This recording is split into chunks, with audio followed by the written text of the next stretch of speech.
Happy Christmas. Hindi narinig. Walang sounds.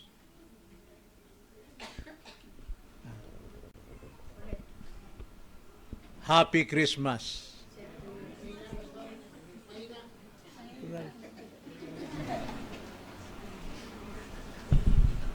Happy Christmas. That's it. Talagang sinadya yun na paulit-ulit para marinig ninyo. Dahil naniniguro ako sa regalo.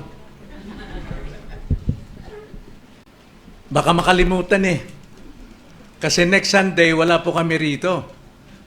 Nandun kami sa Makati para mag-minister doon sa isang iglesia nating kapatid sa SGBC, Taguig.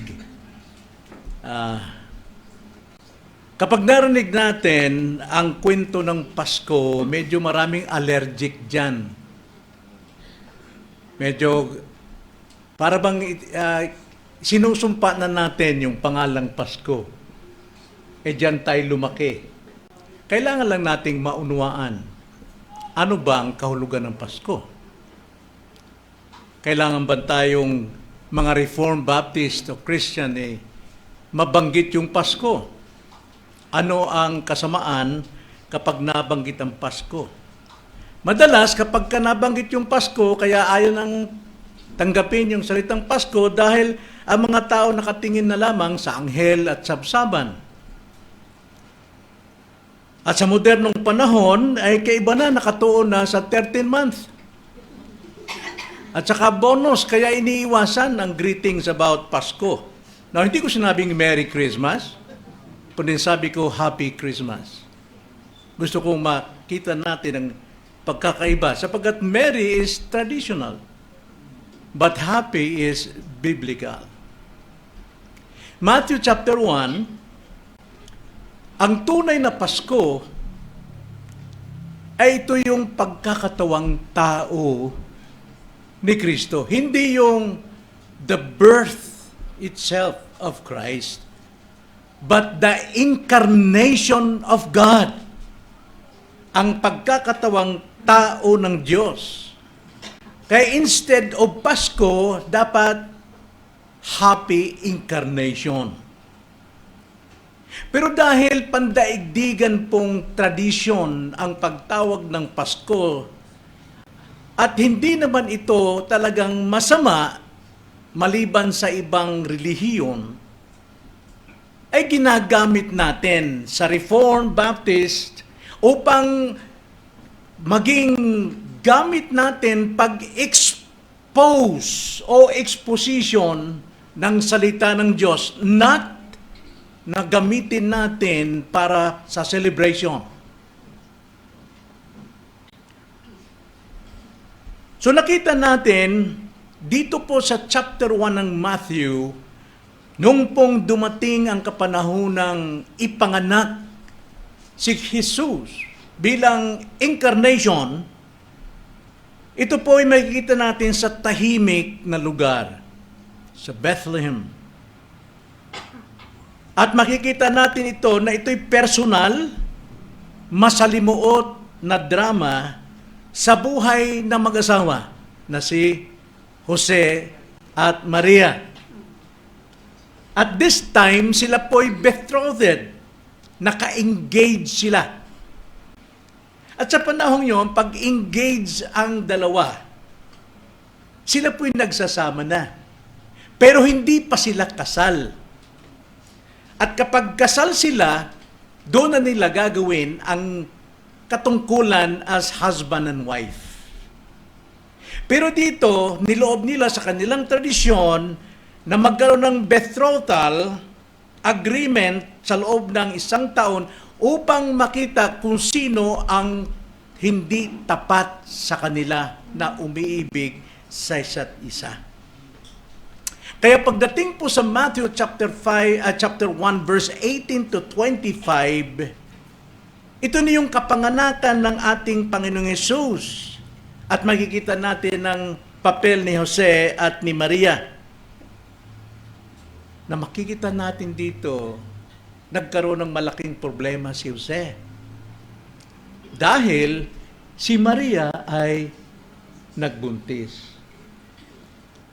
So ano agad ang naging kasiraan sa betrothal? Unfaithfulness. Nagtaksil si Maria.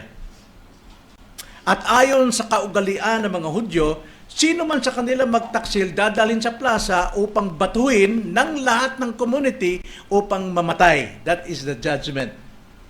Pero si Jose ay a righteous man. He is a chosen of God. Tahimik niya itong ginawa. At iniisip niya, itutuloy ba niyang pakasalan si Maria o kanyang hihiwalayan ng tahimik? So ito po yung kaganapan nung Pasko. Paskong tradisyonal na katawagan ng tao. Sa Biblia ay tinatawag na incarnation. Pagkakatawang tao ni Jesus. Ang sabi sa Philippians chapter 5, iniwan ni Jesus ang kaluwalhatian ng langit upang siya ay magkatawang tao na isisilang ng isang berhen. Ito yung fulfillment sa Genesis 3:15 sa history of redemption. Na ang sabi roon, ang Diyos ay magpapadala ng binhi ng isang babae. Pero pagpaganap na doon sa history of redemption, ang inasahang binhi ay mula sa lalaki. Binhi ni Noah, binhi ni Abraham, binhi ni Isaac, binhi ni Jacob. At lumaganap ang history of redemption at yun ay ang ating pinag-aaralan every Sunday morning. Until ang kaganapan ng Genesis 3:15 ay naganap kay Mary sapagkat si Mary ay isang dalaga. Hindi lamang siya dalaga, kundi a virgin. Hindi pa nakaranas ng lalaki. Kaya, si Jose talagang maggulong isip niya. Paano nangyari yun? Pinagtaksilan ako ni Maria. She is a virgin. Pero nagbuntis. Kanya nga, dito magsisimula ang ating mensahe. Ang dalawang katotohanan ng Pasko. Now, take note. Ano ibig sabihin ng Pasko? Incarnation. Gusto kong malaman niyo yan. Ginagamit po ng Reformed Baptist doctrine ang pagsambit ng Pasko upang ma-expound ang gospel, ang Word of God. Kasi naging tradisyon ng mga tao. Pero habang in-expound ng salita ng Diyos, nagkakaroon tayo ng kaalaman at napipirming kaalaman sa sandaling tayo magpanggit ng Pasko, tumutukoy ito sa pagkakatawang tao ni Kristo. Hindi po siniselebrate ito. Ang celebration po ng Pasko ay tradisyon ng Katoliko. Ano ba? So, atin mo nang tignan kung sino yung mga napakarami pong relihiyon. Grupo. Tignan na natin yung mga malalaki na gumagamit o naniniwala sa Pasko. Sa Roman Catholic, obligado, liturgical ito. Obligado kang magdiwang ng Pasko. Kaya sa tuwing Pasko, dapat lahat dekorasyon, lahat ng palamuti, nandyan lahat yan. Yan po ay utos. At ang utos ng kanta ay dapat pamasko. At hindi lamang, tignan natin ang mga Lutheran, ang mga Methodist, and Presbyterian. sila po ay hindi nagdiriwang ng Pasko. Hindi sila nagdiriwang. Lalo na sa Jehovah's Witness at Iglesia ni Cristo, talagang hindi nila binabanggit ang Pasko. Pero lately, nakikita ko may mga dekorasyon na rin sila eh. So ang salitang Pasko sa atin po as a reform ay atin pong pinapahintulutang gamitin sa Reformed Baptist sa history to expound the Word of God. Dahil tayo po as Reformed Baptist, tayo po ay nangahawak sa regulative principle of worship. Buong buhay po natin. Hindi lang dito every Sunday. Buong buhay po natin. Ay dapat nasa ilalim po ng regulative principle of worship. Pagdating po sa pagkanta, hindi po tayo umaawit po ng Pasko. Silent night, holy night. Tignan niyo po sa ating pong hymnal book kung ano yung nandyan po sa Reform. Natatandaan ko, 3 lang eh. Hark the herald angels sing, joy to the world. Sapagkat andyan po yung laman ng history of redemption. Tayo po, pag sinabing regulative principle, kung ano yung sinabi at pinag-uutos ng Bible, yun po ang ating susundin. Yun po yung ating pamamaraan. At isa pa, come thou long expected Jesus, yun po yun. Pero yung oh little town of Bethlehem, bagamat totoo yun, pero hindi po nasisentro sa emotion. Kaya nga sa atin po, sa pagkanta, mag-iingat po tayo sa ating kinakanta, even though it's biblical,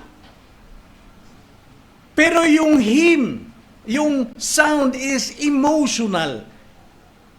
Para bang dinuduyan-duyan ka, hindi po yan a regulative principle. Dapat alam natin ang kumpas ng ating inaawit. Kaya pagdating po sa Pasko, kaya tayo bumabagit na Pasko, hindi po ipinagbabawal. Reformed Baptist ay optional po ang pagdiriwang ng Pasko. So hindi na tayo magdiriwang? Hindi po. Optional sa Reformed Baptist. Sa church, wala tayong program. Kaya ang ating pong gagawin sa 28 is dinner. Church family dinner. Pero ito po'y pwede sa ating personal. According to regulative principle, Christian liberty. Sa bahay po, kung gusto nating maglagay ng ilaw, sa iyo lang yon. Huwag mo nang sabihin, ba't kayo hindi naglagay ng ilaw? Naglagay kami ng ilaw. Ay, naku ha, kinalimutan mo si Christ ha. Hindi ganon. Sarili mong kalayaan nyo, it's your liberty. Pag walang Christmas tree yung iba, huwag mong tuksuhin. Hindi, ikaw lang yun. Kahit maglagay ka ng Christmas tree, butasan mo pa yung iyong bubong para, dahil ang laki ng binili mo, nasa iyo yun. So, ang pag-celebrate po ng Christmas is optional and Christian liberty. Pero huwag kayong manginig pagka nakarinig kayo ng salitang Pasko. That is pandaigdigang tawag na tradisyon. Pero sa atin, mayroong laman yung ating pagbanggit ng Pasko. Ano uli yung Pasko? Incarnation. Pag sinabing incarnation, alam mo ang nilalaman ng totoong nangyaring Pasko. At yun ang ating pag-aaralan ngayong umaga. So ang ating pong pamagat ngayong umaga ay ang dalawang katotohanan sa incarnation o sa Pasko. Basahin natin Matthew 1:18 to 25. Matthew chapter 1, verse 18 to 25. Ganito ang pagkakapanganak kay Hesus Kristo. Nang si Maria na kanyang ina ay nakatakdang ikasal kay Jose, bago sila magsama, si Maria ay natuklasang nagdadalawang tao sa pamamagitan ng Espiritu.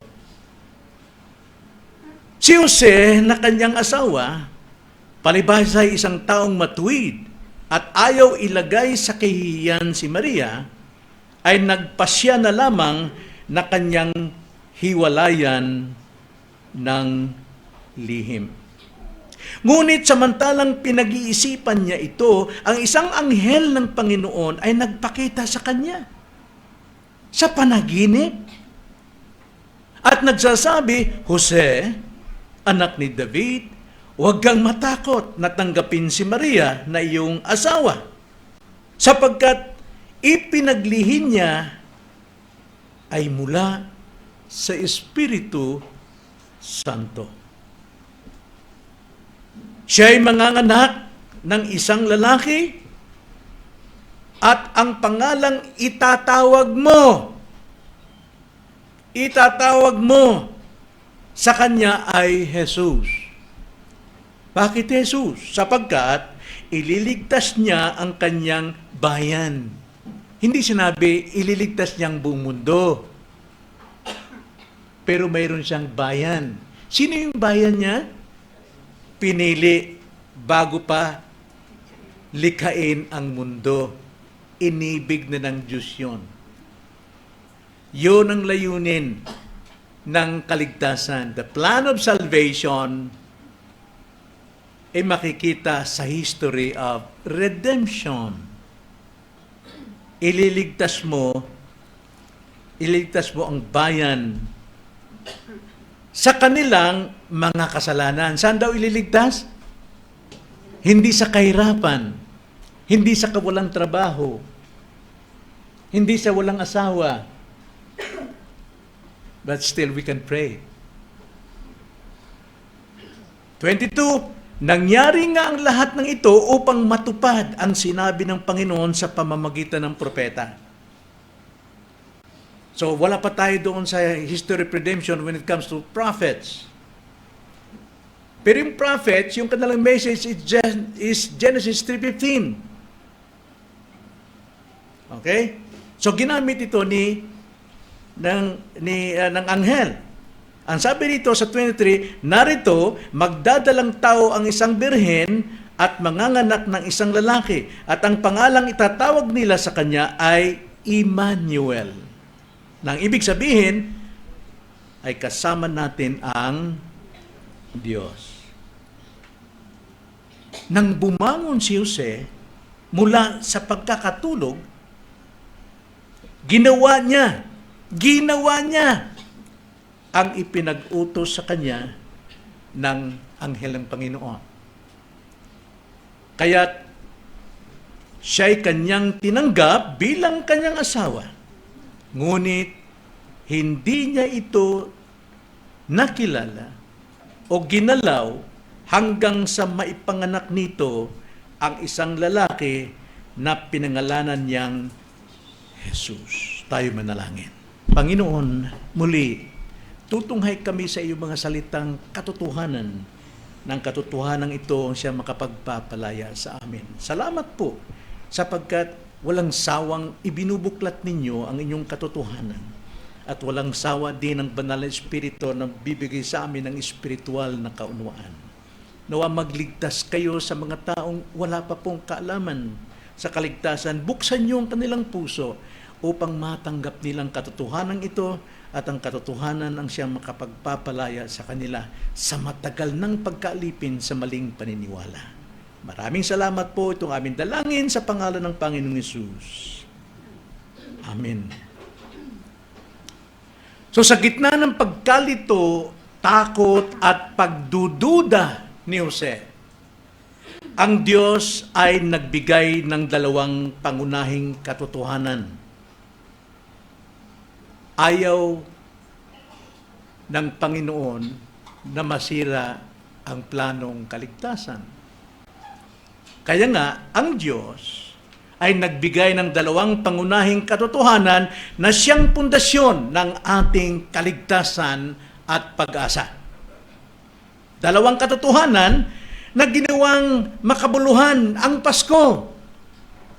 Magkaroon ng tunay na kahulugan ang salitang Pasko. Ang dalawang katotohanan, dakilang katotohanan ng pagkakatawang tao ni Kristo. Ang kanyang pagiging Jesus at Emmanuel. Jesus at Emmanuel. So una, tignan natin ang katotohanan ng Pasko sa pangalang Jesus. Tignan natin ang katotohanan ng Pasko sa pangalang Jesus. Basahin natin ang verse 21. Hayaan natin ang salita ng Diyos ang magsalita. Ang sabi, siya'y manganganak ng isang lalaki at ang pangalang itatawag mo sa kanya ay Jesus. Bakit daw Jesus? Kasunod po na salita, sapagkat ililigtas niya ang kanyang bayan sa kanilang mga kasalanan. Yun po yung unang-unang layunin ng pangalang Jesus, iligtas tayo sa kasalanan. Ililigtas ang kanyang bayan sa kasalanan. Kaya ang unang katotohanan, Jesus ay tagapagligtas. Ang pinagdiriwang ng Pasko ngayon ay yung kapanganakan. Kaya mayroon silang mga estatwang, mga sabsaban, may baby, may asno, may bungot. Yung mga taong may bungot, may mga balbas, may mga tungkod. Hindi diyan nakasentro ang kapanganakan o pagkakatawang tao o yung Pasko ni Jesus, kundi siya ay tagapagligtas.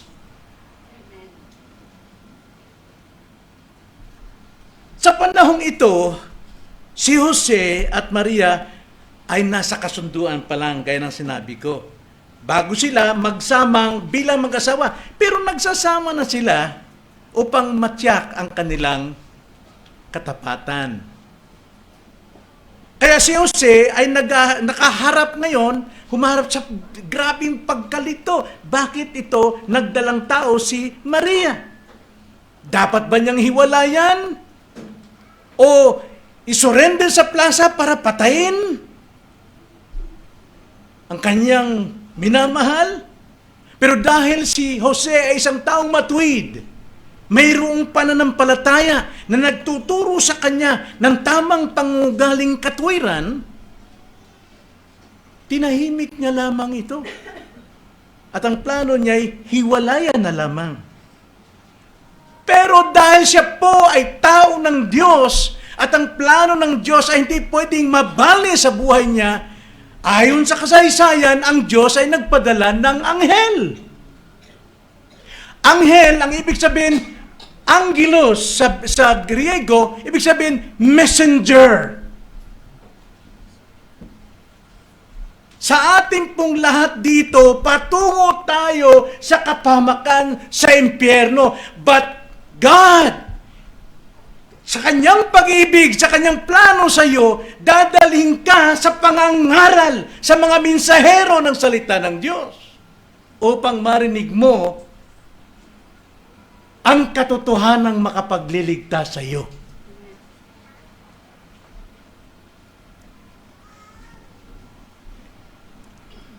So bawat mangangaral po, messenger of God. They are angels.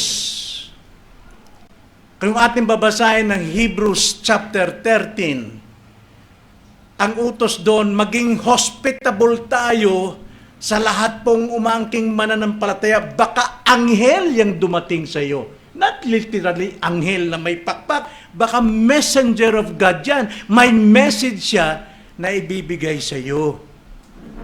Kahit hindi siya pastor. Pero siya ay isang sent messenger of God to you. Kaya pakinggan mo ang kanyang sinishare. Angelos. At narito ang mensahe sa kanya, litong-lito siya eh. Sa kanyang kalituhan, siya po ay nakatulog. At sa kanyang pagkatulog, doon siya pinaratingan ng messenger. Para wala siyang reklamo, hindi siya hindi totoo yan. Paniniwala ko, ganito, simula ako, dito ako nabuhay, dito ako mamatay. Minsan tayo po pinapatulog ng Diyos na tayo nakafocus sa message sapagkat yun ang pag-asang bibigay sa iyo ng Diyos. Ang sabi ng message sa verse 20 to 21, ngunit samantalang pinag-isipan niya ito, ang isang anghel ng Panginoon ay nagpakita sa kanya sa panaginip na nagsasabi, Jose, anak ni David. Pinakilala. Jose, ikaw isang taong pinili. A chosen one. Hindi sinabi. But, ang sabi, anak ni David, mula sa lipi na David, the chosen one. Huwag kang matakot na tanggapin si Maria na iyong asawa. Hindi siya nagtaksil. Ang ipinaglilihin niya ay mula sa Espiritu Santo. Siya'y mga anak ng isang lalaki. Kaya tanggapin mo siya dahil ikaw magpapangalan sa kanya na Jesus. Sapagkat ililigtas niya ang kanyang bayan sa kanilang mga kasalanan. So Jesus po ay hindi lang basta pangalan tulad ng panahon natin ngayon. Kung sabi ito pangalan itong anak doy. Jesus. Jesus nga palahubog dito. Sa bungiro, si Jesus. Pero nasa isip na, Jesus kay buutan, mabait, malay mo. Di ba? So, tradisyon ang pagpapangalan sa'yo. Pangalan ko, Isidro. Batay ka San Isidro Labrador. Religyoso. Salamat na lang ang naging saint. Jesus. Yung pangalang Jesus, kasama pa rin sa history of redemption. Sapagkat sa original na word, sa Hebrew, is Yeshua. Yeshua na ibig sabihin, God saves. Tuloy pa rin ang kasaysayan ng redemption. Biro mo, papangalan mo sa Kanya dahil galing sa mensahero ng Diyos, ang Panginoon ay magliligtas. God saves. Ang pangunahing layunin ng pangalan, nakatatak sa pangalan ni Jesus, ililigtas niya ang kanyang bayan sa kanilang kasalanan. Ngayon, pinangalanan mo ang anak ng Jesus, palahubog para. Wala. Bakit po siya pinangalanan ng Jesus? What is the problem of man at the time na yun? Maging sa ating tayo. What is the greatest problem of man? Naalala ko po ito mga kapatid.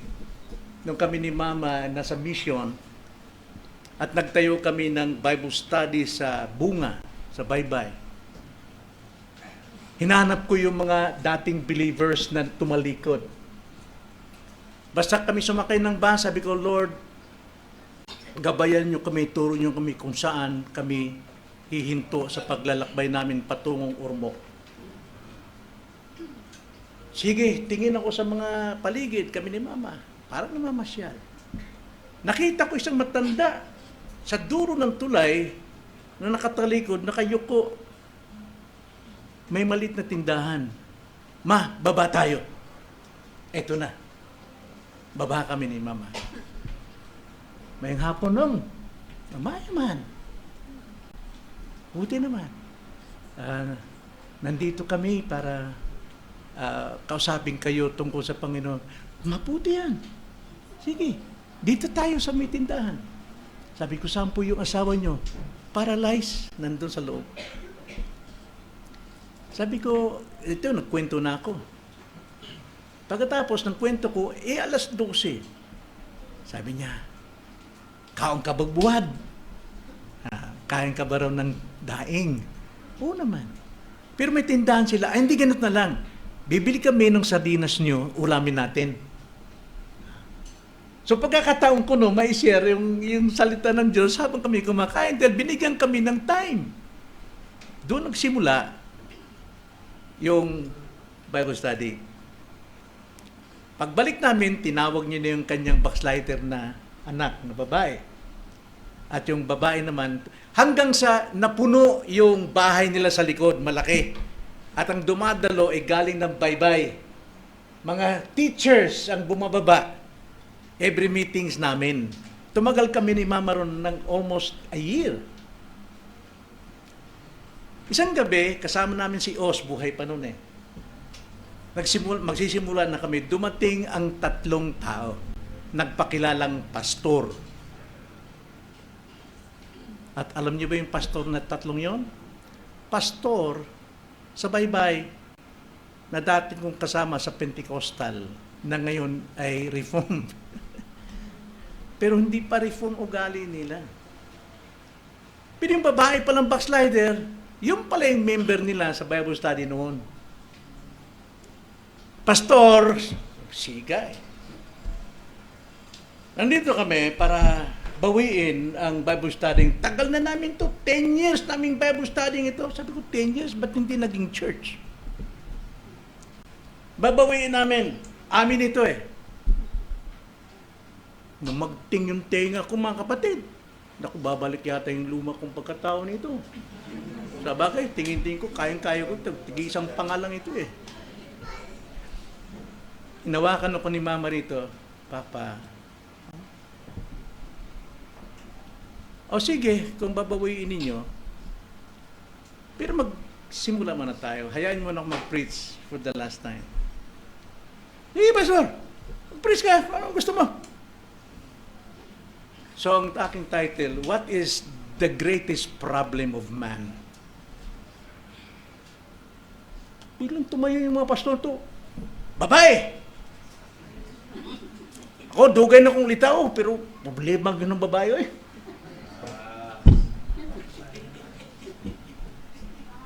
Pera, sabi ng isang pastor. Bahay, marami silang binanggit. Tanong ko sa kanila, tahimik yung mga tao eh, mga doktora doon, mga teachers. Tahimik lang. Sabi ko, tanong ko sa kanila, kung wala kang bahay, mapapa-impyerno ka ba? Oh, hindi! Wala kang bahay, hindi ka ma-impyerno. Kung wala kang babae, mapapa-impyerno ka ba? Ay, hindi! Kung wala kang pera, ma-impyerno ka ba? Ay, hindi! So ano yung pinakamalaking problema? Na magdadala sa tao sa impyerno? Yukuan yung 3 pastors. Tagal na rong pastor. Kako yun ang problema sa ating mga ngaral. Hindi natin alam kung ano yung ipinapayag natin na problema sa mga tao na kailangan nilang pagtagumpayan. Kaya katotohanan ang dinala namin dito. Alam niyo ba kung ano yung kasalanan? Kahit mayaman ka, kahit marami kang babae, lalo kang mapunta sa impyerno. Kasalanan. Yung po yung layunin ng Jesus. To save His people from sin.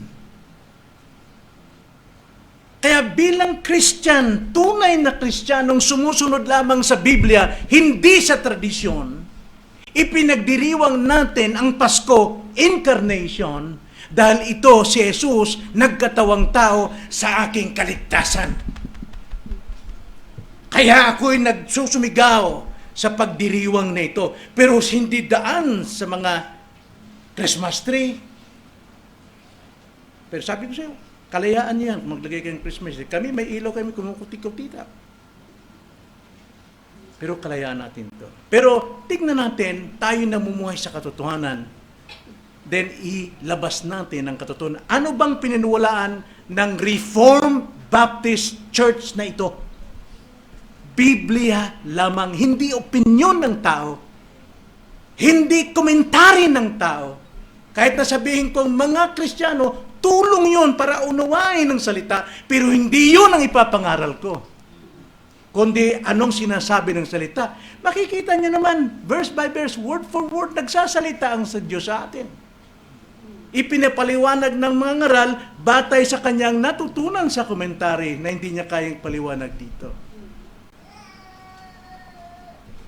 So, ang pinaka-biggest need ng tao is Jesus Christ. Kaya nga, pinangalanan siyang Jesus. Ngunit sa ating panahon ngayon, ginagamit ni Satan, the system of the world, ginagamit ni Satan upang ihiwalay ang mga tao sa tunay na layunin ng plano ng Diyos na kaligtasan. Ginagamit ang iba't ibang reliyon. How many religions mayroon ng daigdig? 800 plus religion. Para silain ang isang plan of salvation ng ating Diyos.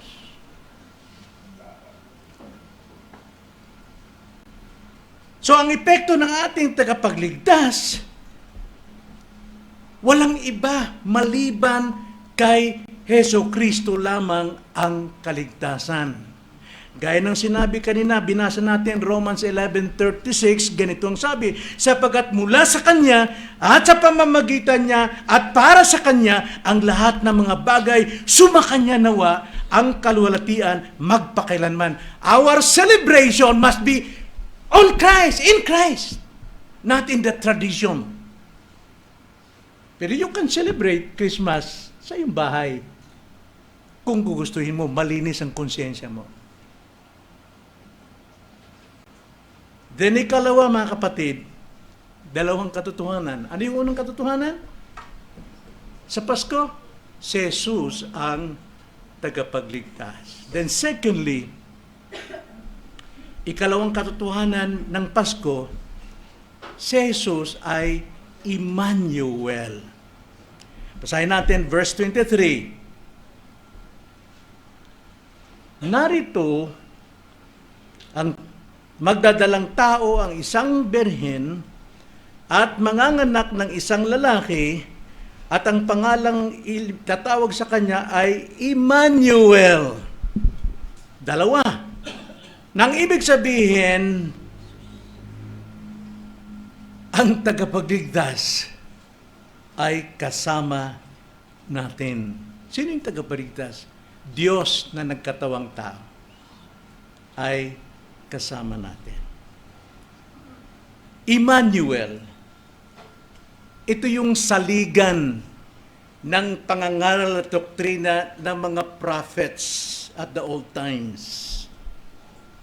Ito po yung kanilang pangaral. Hindi pa nila kilala si Jesus.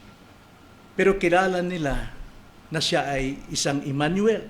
At itong ginamit ni Matthew, ang propesya ni Isaiah sa chapter 7 verse 14. Ganito ang pagkakasabi. Isaiah 7 verse 14. Ang dalagay maglilihi at manganganak ng isang lalaki at tatawagin sa pangalang Emmanuel na kung isasalin ay ang Diyos sumasa atin. Kita nyo, from Genesis 3:15, binhi ng babae. The fulfillment according to the prophecy, or the prophecy is binhi ng babae. Fulfillment, binhi ni Maria. Pero in between, binhi ng panay lalaki. At siya ay mula sa binhi ni Abraham, siya ay muli Sa binhi ni Isaac, binhi ni... Pero yun ang kasaysayan ng redemption. Ang fulfillment ay sa New Testament nang sinabi sa Isaiah 7:41. So ang kahulugan ng pangalan, Emmanuel, God with us. Ang Diyos ay sumasa atin. Hindi lamang tayo ililigtas o iniligtas mula sa kasalanan, ang Diyos ay mananatili siyang kasama natin sa paglalakbay natin sa buhay na ito. Siya yung nasa atin. Yun yung taglay ni Eileen na sa kabila ng 9 years to 10 years ng pagdurusa, siya po'y nakapagtitiis sa kanyang pagdurusa because God is with her. Emmanuel. So ang ating tinanggap na pangako ay pinangako rin sa atin, Hebrews 13 verse 5, I will never leave you nor forsake you. Hindi po apply yan sa mga unbelievers, sa mga naniniwala sa relihiyon na yun ang makapagliligtas sa kanila. Ito po i-apply sa mga naniniwala na si Jesus ang tagapagligtas. I will never leave you nor forsake you. Sa gitna ng takot, sa gitna ng pag-iisa, sa gitna ng kahinaan, tulad ni Jose, tulad ni Eileen, mga kapatid, ang pinakadakilang pangako ng Pasko ay ang presensya ng Diyos o ang pag-ibig ng Diyos o ang Espiritu ng Diyos na sumasa atin, hindi tayo nag-iisa. Ang epekto po sa buhay ng isang tunay na Kristiyano, sa Emmanuel, presence of God, siyang nagbibigay sa atin ng strength para magpatuloy. Marami tayong failures. Minsan, trabaho natin, nagiging hadlang sa atin. But still, we keep on kicking. Karamdaman. Ilang beses na akong nalugmok, but still, I'm kicking. Not because of my own strength, but by the presence of God in me. Before sa Old Testament, ang presence ng Diyos, nasa labas mo lang, nagagayad lang, kaya naiiwanan ka.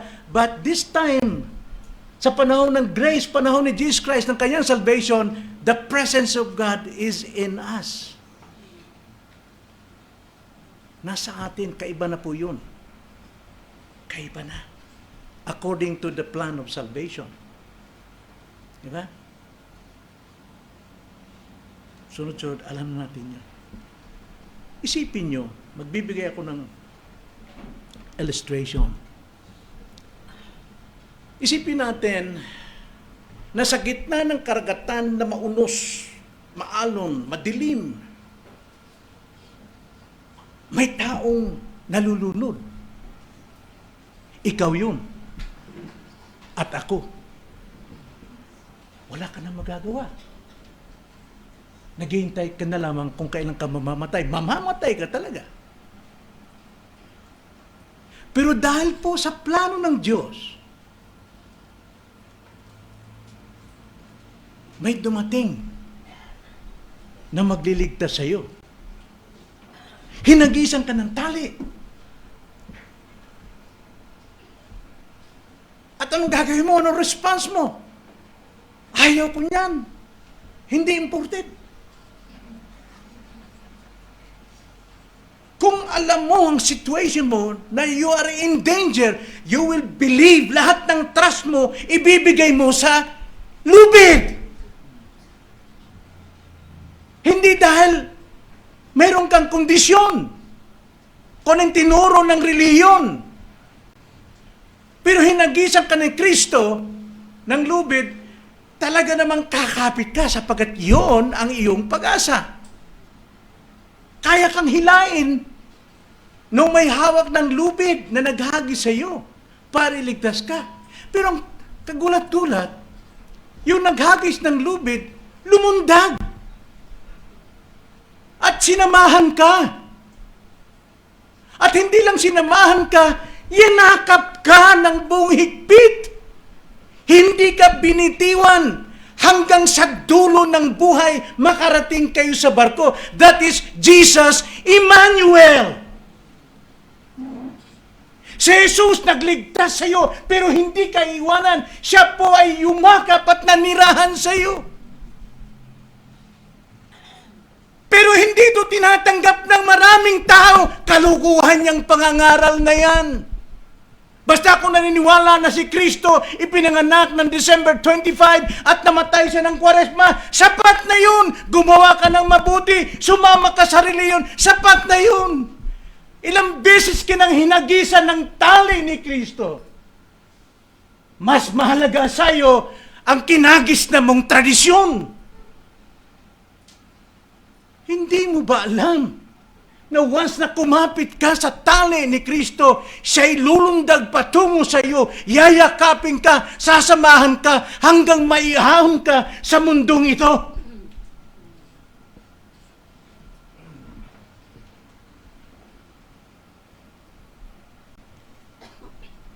Yan pong kahulugan ng Pasko. Kaya huwag tayong pangilabutan kung mabanggit yung Pasko. Yan ang mabuting balita. So, hindi sapat na malaman, makilala mo si Jesus, ay maaari kang maligtas. Kailangan nating tanggapin na siya'y naparito upang samahan tayo. Mahirap ang buhay sa mundo sapagkat ito ang hawak ng kaaway si Satanas. Konektado sa lahat, sa gobyerno, sa trabaho, sa eskwelahan, sa lahat ng dako. Lahat po, ang buong sistema ng sanlibutan ay narito. Kaya ang mga salita ay nagtuturo sa akin, do not love the world. Sapagkat mayroon pong tatlong tukso ang mundo. Lust of the eyes, lust of the flesh, and pride of life. So anong response natin kay Jesus na Emmanuel? 24 to 25. Tulad ng response ni Jose. Ang sabi sa 24 to 25, nang bumangon si Jose mula sa pagkakatulog. Ano pong expression dyan?